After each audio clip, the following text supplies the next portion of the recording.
Alors aujourd'hui, on va parler de faire ses premières BD. Et pendant qu'on va se parler, on va en profiter pour se faire un petit fanart de Bakuman. Alors on va pas se mentir, on voudrait tous être capables de faire le prochain One Piece ou le prochain Dragon Ball, seulement voilà, faut pouvoir tenir sur la durée.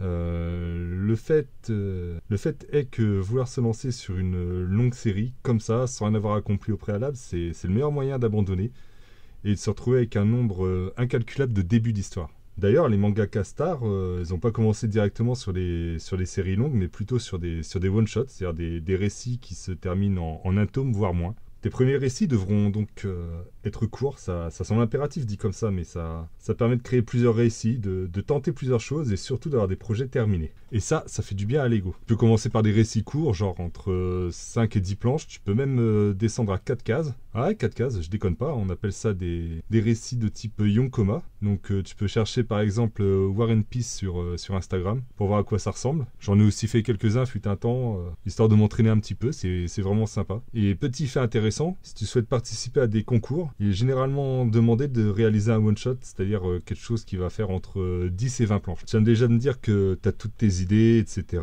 Ok, mais si tu t'entraînes pas sur des formats plus courts, si tu n'auras pas d'expérience dans la construction de la narration, dans la composition de tes cases et de tes planches, le positionnement de tes textes, etc., etc. En fait, le fait de t'entraîner sur des one-shots, ça va t'apprendre à aller à l'essentiel et à faire le tri dans tes idées.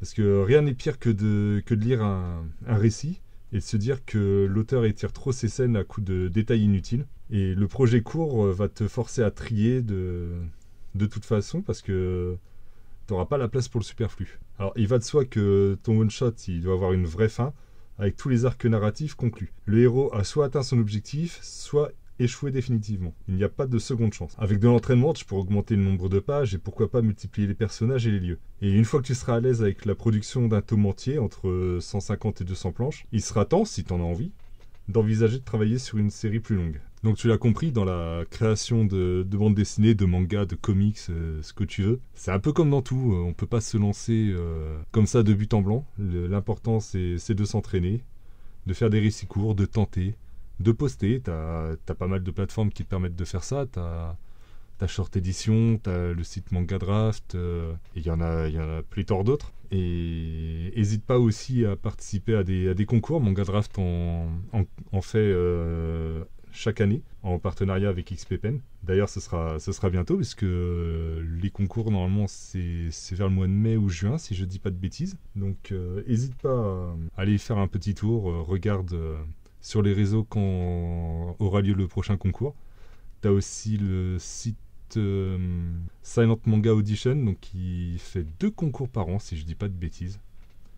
Donc là, c'est des récits pareils de 15-20 pages sans texte, justement, d'où le nom Silent Manga Audition, qui permet aux vainqueurs de décrocher un contrat d'édition. Donc là, forcément, il va y avoir de la bagarre, mais ça vaut le coup, ne serait-ce que pour t'entraîner et avoir un récit terminé, tu peux y aller. Donc voilà, écoute, j'espère que cette petite vidéo un peu particulière t'aura plu, et je te dis à bientôt. Ciao.